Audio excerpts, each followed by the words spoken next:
Hello friends, नीलू history classes में मैं आप सबों का स्वागत करती हूँ। तो फ्रेंड्स, आज की इस वीडियो में क्रिया पढ़ेंगे। तो फ्रेंड्स, अगर आपने मेरे चैनल नीलू हिस्ट्री क्लासेस को सब्सक्राइब नहीं किया है तो सब्सक्राइब करिए। हम लोग सबसे पहले परिभाषा देखेंगे। जोन शब्द से कोनो काम कर होवे क्या करे कर बोध होवेला उके क्रिया कहल जाएला। मतलब जिस शब्द से किसी काम के करने या होने का बोध होता है उसे क्रिया कहा जाता है। उदाहरण है पढ़े, पढ़ना, लिखे, लिखना, जाए, जाना, खाए, खाना आदि। धातु, धातु किसे कहते हैं? जैसे होता है ना कि पढ़, पढ़ में कौन सा धातु है? तो हम लोग बोलेंगे पढ़े के में है पढ़ धातु, लिखे के में है लिख धातु। उसी प्रकार धातु किसको बोलते हैं? क्रिया कर मूल धातु है खे। क्रिया का मूल क्या है? धातु है। धातु क्रिया पद कर उ अंश के कहे ना जे कोनो क्रिया कर लगभग सब रूप में पावल जाएला। मतलब धातु क्रियापद के उस अंश या भाग को बोला जाता है जिससे कोई क्रिया के लगभग सभी रूप में पाया जाता है। मूल धातु अपने आप में पूरा होवेला। मतलब मूल धातु अपने आप में ही पूरा होता है। उदाहरण है खा, खा जाई धातु है, जा से बनेगा जाना, खा धातु से बनेगा खाना, पी धातु से बनेगा पीना आदि। धातु में प्रत्यय जोड़ के क्रियापद बनेला। हम बोले ना कि धातु में क्रिया जोड़ प्रत्यय जोड़ने से क्रियापद बनता है। उदाहरण खाए की क्रिया में खा धातु में यक प्रत्यय जोड़ के खाए की क्रिया बनेला। जैसे कि खाना क्रिया में खा धातु में यक प्रत्यय जोड़कर खाना खाए, मतलब खाना क्रिया बनता है। उसी प्रकार जा धातु में यक प्रत्यय जोड़कर जाय की क्रिया बनाया जा सकता है। नागपुरी में यक प्रत्यय हटाए के मूल धातु कर पता चल जा सकेला। नागपुरी में जो यक प्रत्यय है उसको हटाने से उसका मूल धातु का पता चल सकता है। उदाहरण है पियक, पी प्लस यक, ई पी है उसका मूल धातु, यक है उसका प्रत्यय, जायक में है जा मूल धातु यक प्रत्यय। अब आगे देखते हैं क्रिया कर भेद। क्रिया के मुख्यतः दो भेद हैं। पहला है सकर्मक क्रिया और अकर्मक क्रिया। तो इसको एक एक करके हम लोग डिटेल से देखेंगे।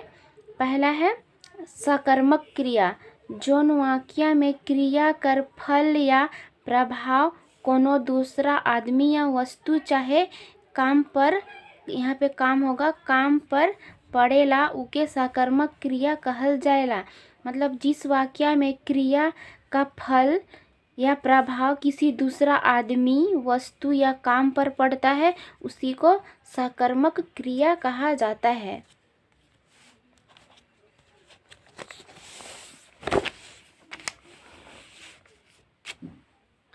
इसका सकर्मक क्रिया का उदाहरण है मोहन किताब पढ़ेला।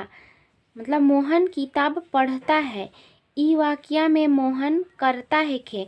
मोहन क्या है? करता है। पढ़ेला उकर कर्ता रूप से संबंध रहेला। पढ़ना उसका क्रिया है। सवाल उठेला कि का पढ़ेला।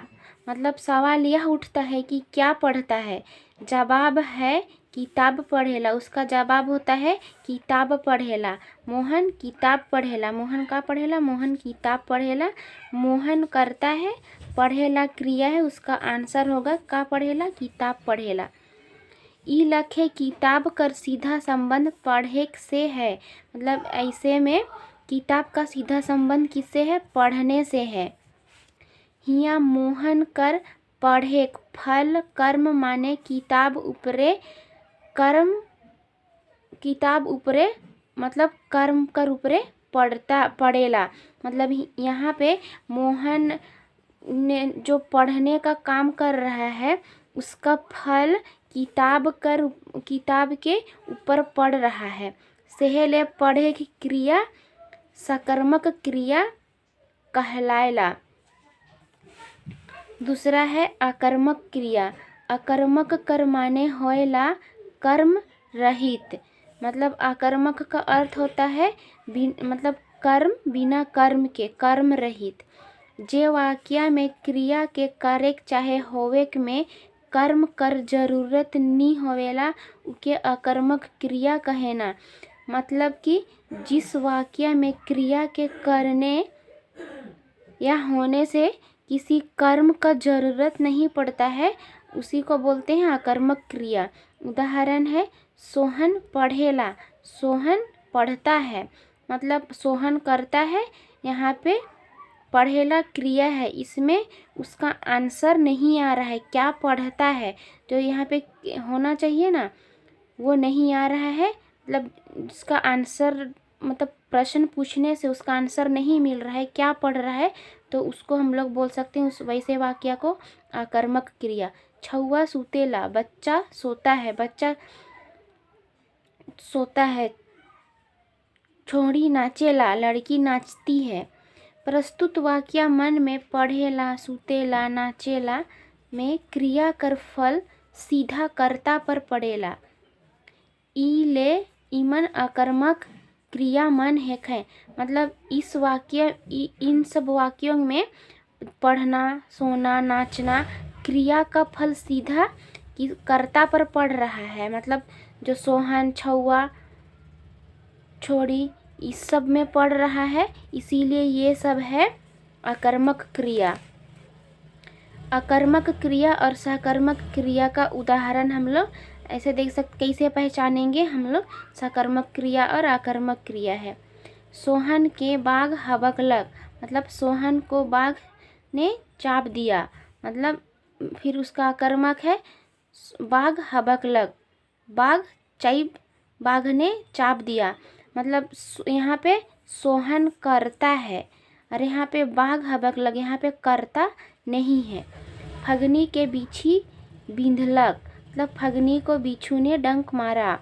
फगनी के बिंधलक मतलब क्या का बिंधलक, इसमें जो प्रश्न बनता है उसका आंसर यहाँ पे नहीं मिल रहा है। फगनी के डंक मारलक, का डंक मारलक, उसका कुछ पता नहीं चल रहा है, इसीलिए यह अकर्मक क्रिया है।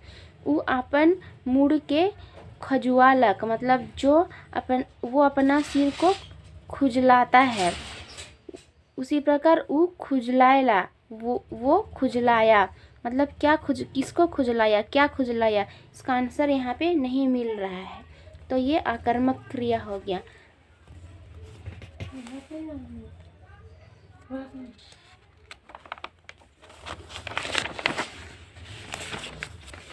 हम लोग आगे देखते हैं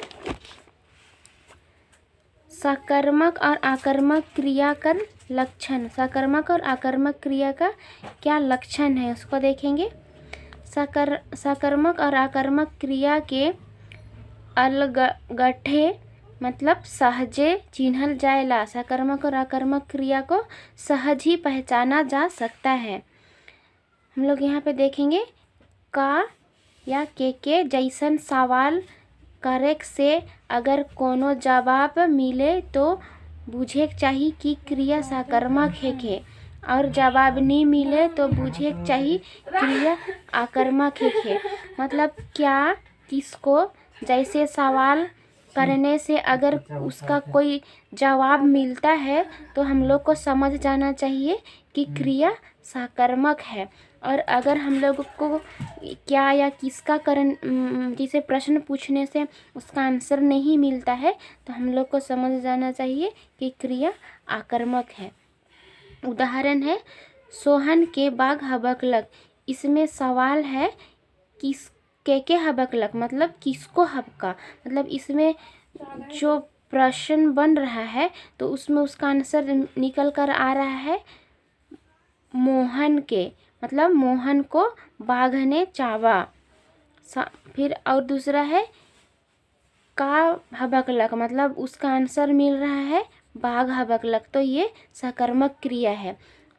नेक्स्ट हम लोग देख सकते हैं उसका पहचान के लिए इकर में के और का कर जवाब मिल गेलक से ले ई वाक्य मन सकर्मक क्रिया है। मतलब इसमें इस वाक्य में के मतलब किसको और का मतलब क्या कर मतलब जो जवाब है वो मिल गया, इसीलिए ये सब सकर्मक क्रिया है। सकर्मक क्रिया कर दुई उपभेद हैं। मतलब सकर्मक क्रिया का दो उपभेद हैं। पहला है एक कर्मक क्रिया, दूसरा है द्विकर्मक क्रिया।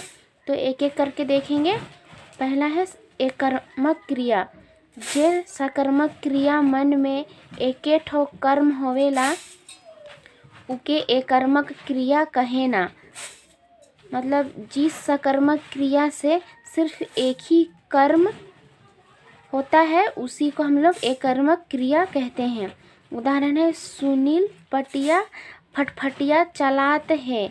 मतलब सुनील का चलाते हैं, मतलब इसमें एक ही आ रहा है कर्म फटफटिया चलाना का।